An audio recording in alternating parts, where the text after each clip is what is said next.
I would say the biggest error that I see website owners, marketers, anyone that is involved in SEO campaigns, they're still making is that, oh, a writer could be hired and that writer will automatically be better than AI. I asked Bard about some litigation between Did It and Overture back from 2021 to just see what it knew about it. And it got it completely wrong, right? Oh, dear. ChatGPT didn't have any opinion on it at all. Apparently, it didn't have access to the same data points. The reason I'm even here is because I found a tool stack that replaces me as a writer. It writes undetectable, original, high quality content that Google will actually rank, and there's proven case studies on it. Humans, in the end, we respond to humans.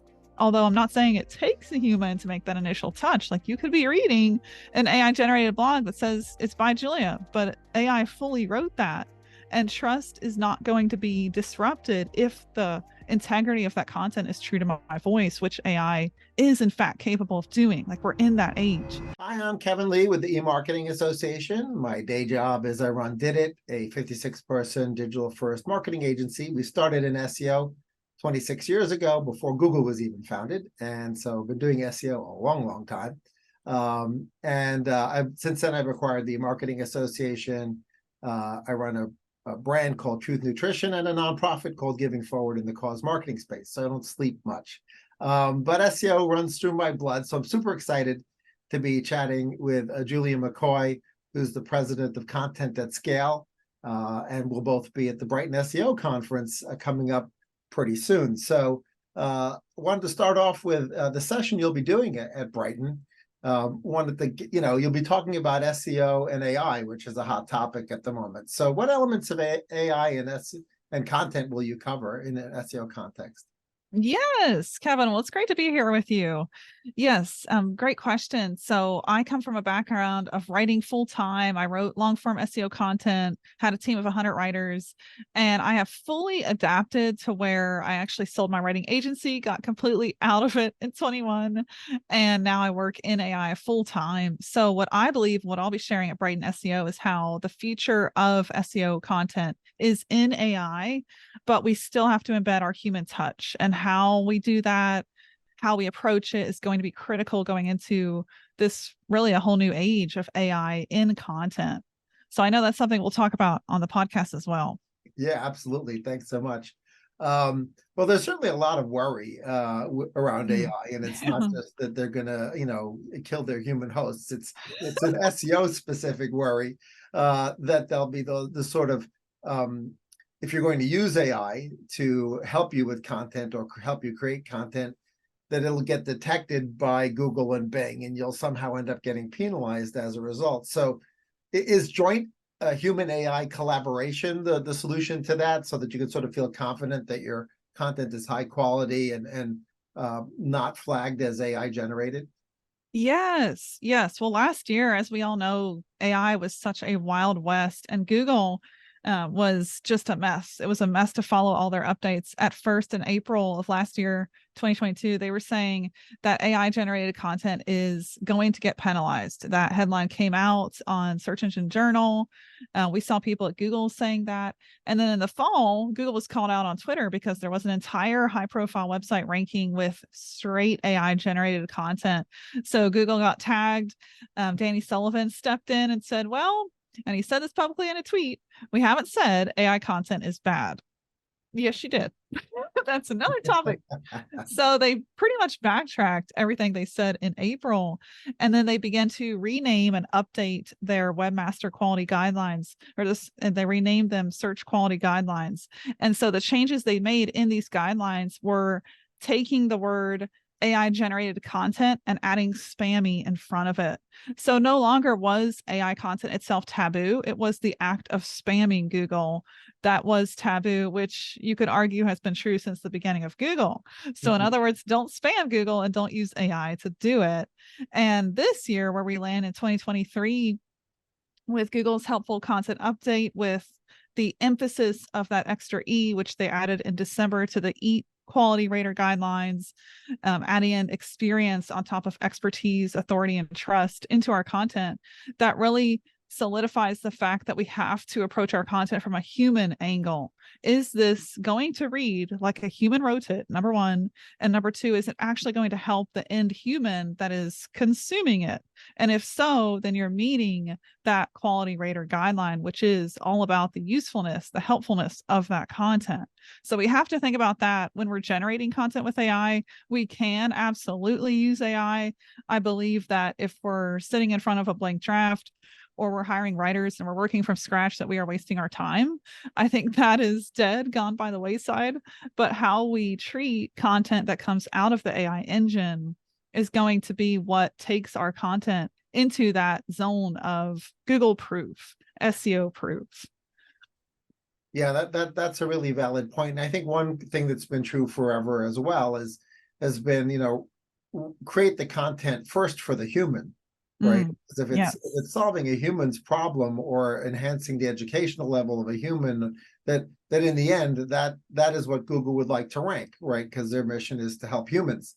So how you get there, right? Whether it's some combination of 100% human or 95% AI with a human oversight, I think if you make the argument that this was extremely valuable to the human, probably Google would want it in its index. So that's sort of the perspective I've taken. Do you feel like that's the sort of current prognosis on sort of where, that as long as it's great for consumers, that Google will probably let it pass? Yes, absolutely. Yeah. And the big term, we talk a lot about a continent scale, and we see among our own users, we just passed 2,000 users, and we have a predominantly SEO marketer base, although that is evolving as we launch new features. But what we see is the use of this approach called undetectable content. So what that means is you have content generated by AI, but you want to make sure that it passes an AI detector. And Google is using these things. We're hearing from the inside, like Gail at Authority Hackers, who is a page quality rater guideline himself. He's published reports. He's talked about this, where on the inside of Google, they are looking at that criteria. Does this content actually pass the radar of an AI detector, which is simply all about predicting how robotic the sentence sounds. And in the past 11 years, I've studied the art of writing, and what I see is that people don't respond well if your writing sounds robotic. So really, this is all pushing us to become, in the end, better writers, because even if we're not starting from scratch, and the reason I wouldn't do that anymore is you can just save so much time by using AI. You save time and cost that just are significant. So once you adapt to that, it's that human approach that takes that content into that zone of undetectable. Although, one of the reasons I'm at continent scale is one of the features of this tool is it writes undetectable content straight out of the gate. So it actually passes AI detection, even though it's written by AI. So I would say, it takes the human, but I think eventually, especially with the right tools, we're going to see a progression to where the human work involved is going to be less and less as AI gets better and better and better, and it passes AI detection straight out of the gate. So it's interesting where this is headed. I think we're going to see 95% of content creation taken off the backs of humans, which allows us to honestly do better work, because content creation is such a grind. We get freed up to go make relationships happen, to go make more money in our businesses. So in the end, it's a good change. It's just, how do we adapt is going to be the big question. Right. Well, certainly with regards to SEO, most folks are still thinking about content creation from a textual copy perspective, but there's a whole wave of AI tools that are now getting into the ability to create audio, create video, create images. And YouTube's the second largest search engine, right? So that's video. Yes. And do you have any sort of, thoughts about whether or not we'll start to see, deep fake style SEO content for video show up in YouTube? And do you think Google will probably have a similar point of view on that, or do you feel like that's probably a line that they're not going to let get crossed, is to have AI generated video content? And obviously audio could be musical audio, or it could be voice-based audio. It could be this podcast could be generated with audio only by somebody trained, an AI trained on my voice and trained on your voice. But no, we're real. So For now. in the future, Might right? change.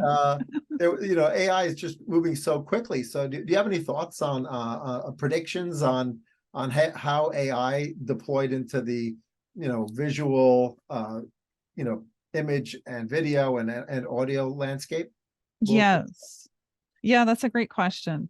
I think that text was really where AI has made some massive strides, and that's the entry point. Next, it is just like you said, visuals, audio, video. And what we're seeing right now is this rush to something called AGI, and AGI is coming this fall, 2023, and it stands for artificial general intelligence.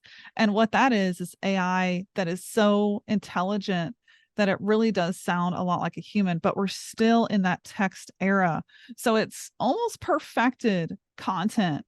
I mean, you still, I teach the craft framework. I teach writers to go through this content, make it their own. It's not perfect, but what's going to happen next? And we saw this in the US Copyright Office this January, trying to get a hold of some of this Wild West, because it really is the Wild West right now.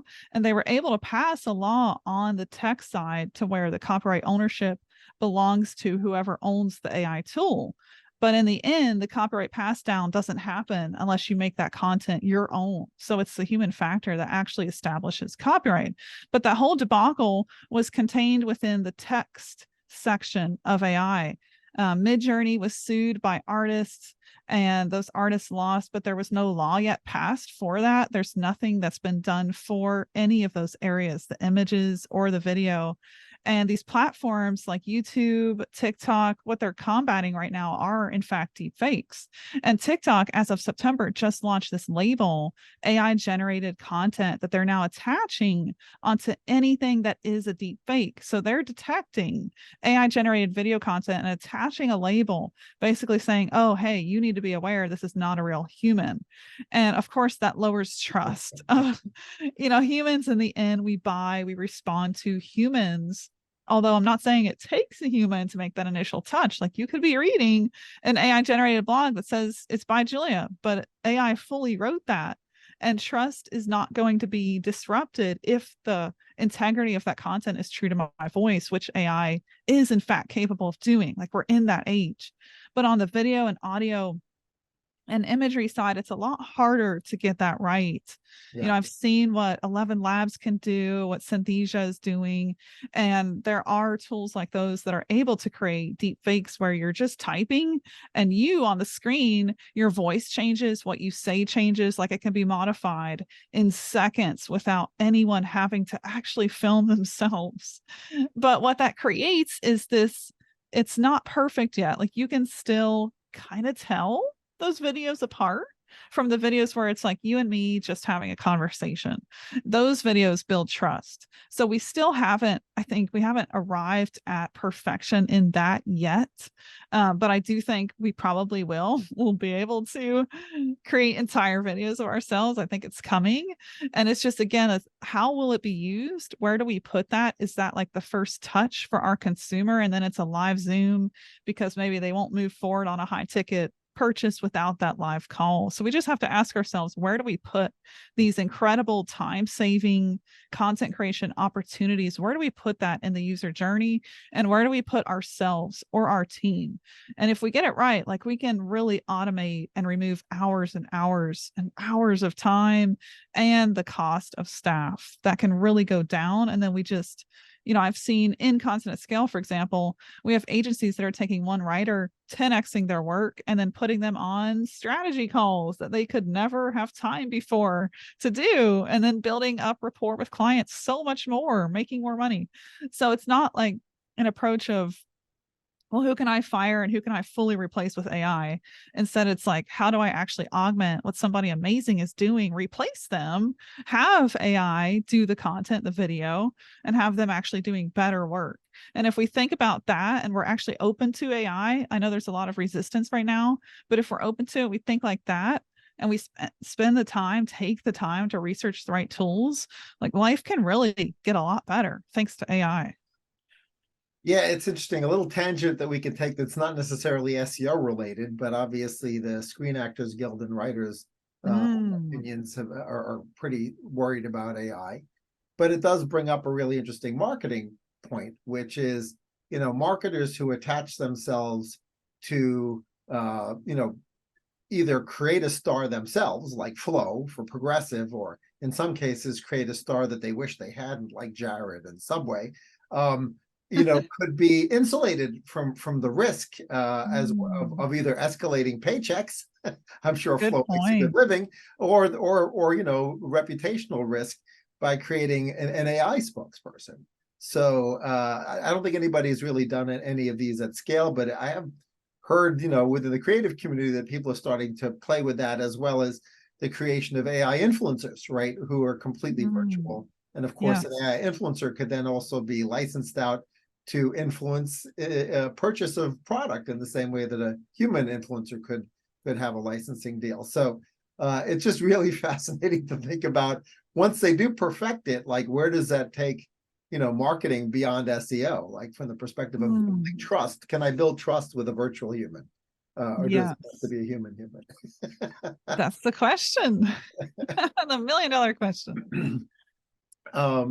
Well, but back to SEO, one of the questions I get a lot from clients and prospects is this prospect of future-proofing SEO as the LLMs, in particular at this point, ChatGPT, both directly and powering Bing, as well as Google Bard, answering questions directly with no SERP, right? When a person asks for a top 10 list or places to go or things to do, it pretty much skips the SERP. And so part of future-proofing SEO is the idea like, oh, well, I'd like to be in a greater percentage of those responses. If somebody asks one of the LLMs a question that relates to my product, my service, or my brand. So do you have any thoughts of how to future-proof your SEO to when there is no SERP? Yes. I think, what we're going to see is a gradual change. I don't think that the behavior of years of users in Google will rapidly change. Like, we expect to see results. We expect those results to be either humanly curated or 100% on a human driven site. So I think just knowing that, like, that won't change overnight.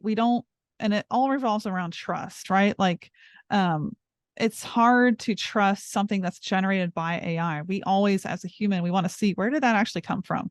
Especially the judicious human that's doing a search and they're getting ready to buy something. There's intent there to take a next step, to learn how to do something, learn a new trade, learn how to start publishing a book, like big questions like that. You're not necessarily going to want what AI generated in 3 paragraphs.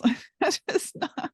So the behavior of users, we have to think about, not just what Google wants to happen or what ChatGPT is trending right now. Like, what will the user actually want in the end? Because everything will revolve around that.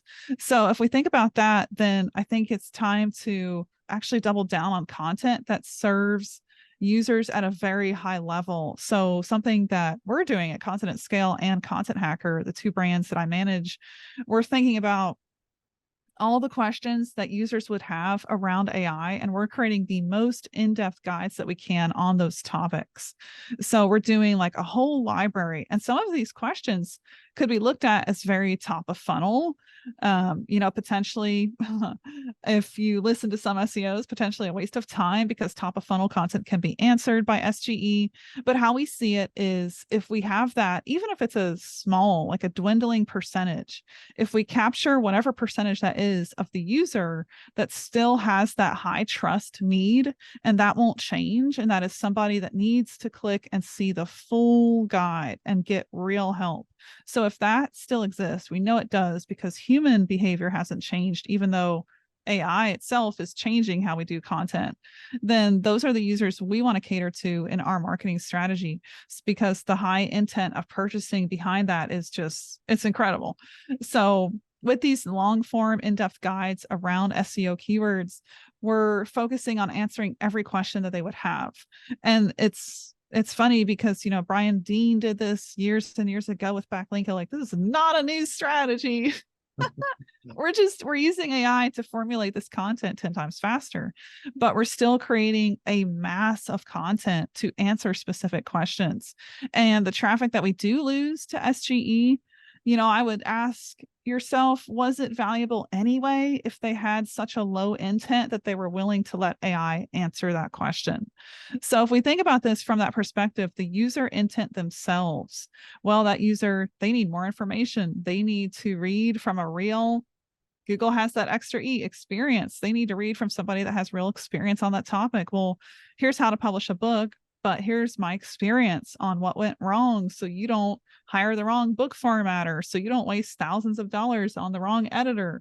Like, those are the things I can speak to publishing a book, and those are the things that in the end will help somebody looking to publish their book for the first time. So if you think about that and that deep experience come from that angle, I don't think you'll lose even in this new age of SGE. Yeah, obviously we'll have to wait and see. What's interesting, as sort of, my perspective on that is, in addition to just great content creation in the way that you described, that answers a lot of questions up and down the funnel. If you look at how LLMs or databases are structured and how they work, it actually takes us back to the original PageRank algorithm, right? Which was based on a voting algorithm where higher authority sites convey more relevance to the places that they link to, which is essentially a vote, but it's not an equal vote that every site gets through linking. Obviously, PageRank has changed and Google's algorithm has changed a lot, but LLMs are essentially, using all the data that they can find, right? So as a result, we generally recommend a digital PR strategy of syndicating as much content out as much as possible outside of your own domain that talks positively about you and educates people about you, your brand, your product, the solutions that you deliver. Because, as the LLMs accumulate all of that information that's all over the place, each of those that reinforces your brand as being one of the top 10 pizza places in New York, or one of the top 10 Caribbean cruise vacation destinations, or whatever it is, right? That's essentially aggregated up from all over the place. And at the same time, if you're still doing that, it has direct SEO benefits, right? Because even if you're just one more link in a SERP because you had something great written about you somewhere else as a result of digital PR or syndicated content, it's sort of like a win-win, because it future-proofs your LLM, as well as also giving you, a second bite at the apple in the SERP. So what is your general content syndication strategy now under sort of the current algorithms? Are you, when a piece of content is created, it could live a lot of places. It could live on the client's root domain. It could live on their LinkedIn page as a published article. It could live a lot of different places. So how do you advise folks on where to syndicate content that's being created? Yes. Yeah. Just a hat tip. I love your strategy on digital PR. We're recommending the exact same. PR is huge, with Google looking at entities and that evolving as a big way that search ranking is happening. Wikipedia is a huge entity. If you have a Wikipedia page, you automatically get more authority. So things like that, critical now more than ever, with the LLMs looking at all of these things too and going, oh, which is high authority here. So that's a great strategy. With syndication, our focus is always publishing the best content on our site, giving our site that full runway to actually have all the authority for that piece of content. And then what we'll do is often repurpose that content, take little bits, maybe do TikTok scripts, we'll do LinkedIn carousel scripts, have that formatted, built, tweets, just break it down into smaller pieces of content and repurpose from there. We'll also, we're looking into getting more distribution going inside of press outlets. That's going to be, I think, a big move for us in 2024, is adding that, not replacing, but just adding it into our existing strategies. How do we get more of the right mentions, not just news for the sake of news, but things that matter? How do we get that into that highly curated, humanly picked news outlets and lists. So that's our approach. It's pretty simple. The main core of the content, the long form piece, lives on our site. We let it have its authority there. We don't duplicate it anywhere else, but we do fragment it down, repurpose it, and create all kinds of short form goodness from that long form piece. All right, so that's the catchphrase. Short form goodness is going to be our catchphrase. Love it. So, you've obviously had an opportunity, in pitching clients and in just sort of seeing what people are doing. You're probably seeing people make general SEO mistakes, but also SEO mistakes specific to AI. Are there any that you would call out that you tend to see more often than not? Yes. It's interesting because I will be sharing some of this in my Brighton SEO talk. I would say the biggest error that I see website owners, marketers, anyone that is involved in SEO campaigns, they're still making is that, a writer could be hired and that writer will automatically be better than AI. That is still I would say, number one misconception because of how advanced AI is. But until you fire up the right AI tool, you don't actually know that. So yes, what you see is often a lot of just ChatGPT garbage output that I would never publish on a site because it's duplicate, it's not fact-based, it's often BS. So yeah, if you just see that, you're going to automatically think to yourself, well, I need to go hire a writer. But the truth is with tools, especially the one I work for, the reason I'm even here is because I found a tool stack that replaces me as a writer. It writes undetectable, original, high quality content that Google will actually rank. And there's proven case studies on it. And in my Brighton talk, I'll be doing a litmus test to see the people in the room get their perception on AI content and hopefully shatter some of these myths that they still believe. I'll be sharing with them 2 pieces of content, one written by human, fully, no AI, and one 100% written by RAI, and I'll have them guess. So it'll be really interesting because I'll tell you the one that was written by human, what you run into with humans is a lack of, especially human writers, a lack of knowledge around SEO formatting. SEO formatting is tough to get right if you're a writer because most writers, they like to go down rabbit holes. I'm a writer, I do myself, but the rabbit hole is not what Google wants. Google wants targeted, clear, concise content on that topic. So AI can actually be a better vehicle to getting to that end goal of well-formatted, concise, well-written content, with the caveat you have to edit it to make it your own, humanly optimize it. But in this test, like, you'll see the human writer in particular, the sample that I picked, they didn't have a real knowledge of SEO content. So the content they wrote sounded super fluffy. It was off topic. It was verbose. It was not accurate to what the reader actually wanted to read about. And then AI completely nailed the topic. So I think it'll really open up some minds as to what's possible with AI. It's hard because a lot of, especially people in SEO, they're so advanced, they have so much experience that it's almost an insult that AI can be as good as me. But if we're open to this new frontier, it can just save us dramatic amounts of time and cost. So that's what I hope to bring to the Brighton SEO talk, and something I'm really excited to share. Because as a writer, I would spend 8 hours on one of these long form posts and be working late. I get to step away sooner now. I'm not a writer. My life is more the president. But if I was a writer, like, my day ends, and I have freelancers I've shown how to use this process, how to use content at scale. Their day is ending at noon. They get to step away, go hike, do whatever. So like, you can really open up your day as an SEO, as a writer, as a business owner, whenever you rely on the right AI tools. Absolutely. Well, clearly your favorite is content at scale for creation of textual content. But most folks are first going to probably experience either Bard or ChatGPT. Do you Right. feel like either of those, assuming they're not ready to make the jump yet to your platform, but do you feel like either of those is superior at content creation, or really better just at ideation, and then needs a lot of handholding by a writer to fix if they're going to use theirs and not yours? Yes, I've seen tests between Bard and ChatGPT, and I've seen ChatGPT definitely win in the creativity department. But I've also seen, there's periods of time, like days, weeks, where you'll catch ChatGPT writing just not even close to creative. So it depends on the stage of learning the LLMs are in. I think this fall, a lot of that will be eradicated with AGI. So we will see ChatGPT just nail, like if you ask it for a business name, and you need something creative to touch a specific market, like give me 10 business name ideas, you're going to see it nail those ideas. Right now, not so much. A month ago, it was doing great. It fell on its face again in November.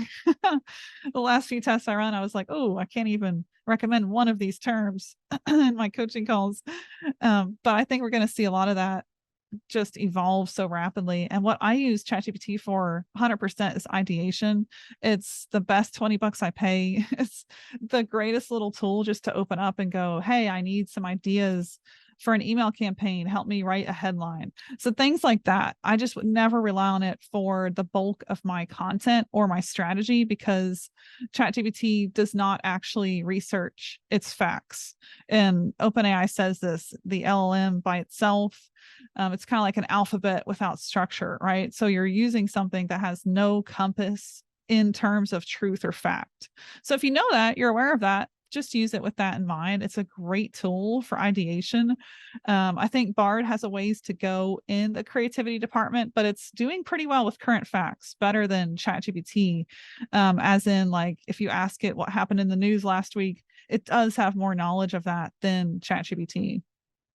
Right, right. Well, I've had a few opportunities to see, I guess what they call the AI hallucinations, uh, Oh, where it comes up with something that's completely non-factual, but yeah. reads as if it's factual. I actually just published a post on the Marketing Association where I asked Bard about some litigation between Did It and Overture back from 2021 to just see what it knew about it, and it got it completely wrong.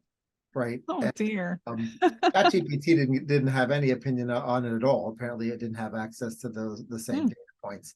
But whatever data points Bard was using were way off. And so if you were Oh. to use that information, you would be uh, very mistaken. So when it comes to health and legal opinions and a bunch of other categories, I think people probably still need to do different research rather than rely on AI, because the AI hallucinations can be pretty far off. Yes, 100% Have agree. you seen any AI hallucinations yourself, or not yet? Yes, I have. I use ChatGPT for speaker bios and things like that. For we're launching this live event. I've asked it, help me write a bio for this person, thinking it was like a well-known person, and it completely fabricated it. Oh, and what it did was it put John Jantz as some owner of a store in a super weird niche related to pets. This is the owner of Duct Tape Marketing, a podcast with 300 episodes. It's like just fabricating some story. I shared that with John, and he's like, Julia, that sounds like a fun job. Maybe that should be in my bio. That's one of the alternate universe jobs that he has. It's a parallel universe for that one. I think so. So, what has you excited about the next year? I mean, obviously you've got your own product roadmap going on, and some new stuff happening there, and some new stuff in AI and within the community. So, anything in particular that has you excited? Yes, yes. Next year, I'm actually hosting a live event here in Austin, Texas, Content Hacker Live. So Content Hacker is my brand. I actually sold it to Continent Scale for a partnership stake in both companies. That's how much I believe in AI. I got no plan B now. I'm all in on AI. But this event I'm really, really excited about. We confirmed Elena Cardone last week as an opening headliner. And the goal here is just to get people together who are excited about the future of AI in content, learning together in the same room in real life. So I think it's interesting that we can see AI take so much off of our workday, because the benefit of that is we can have more in real life interactions, which, you know, in 2020, we really didn't get a lot of that. I think the world needs more of that. So it's really interesting. I think that a side effect, a good thing of, you know, the Terminators taking over is that we can actually get back together as humans and spend more time just with one another. So that's something I'm really excited to cultivate next year. Bring that to Content Hacker Live, just humans in the room talking about the robots. It's going to be a good year. Yeah, well, the robots will be listening, so it's just as well, because we'll be publishing all those talks out, and the robots will know. We'll put So them to events are work. definitely back. You know, relaunching events under the Marketing Association and Investor and Beyond Ordinary Events and the C-Suite Network, both of which have a big events focus. So I agree with you. You know, there's a pent-up demand for human interaction among humans, and so we'll see a lot of that over the next year. Yes, love it. So thanks so much for joining me and sharing your wisdom as it relates to deployment of AI into the content creation context, specifically for SEO purposes and in general. Appreciate it. Oh, thank you, Kevin. This was a blast. Great conversation. Likewise.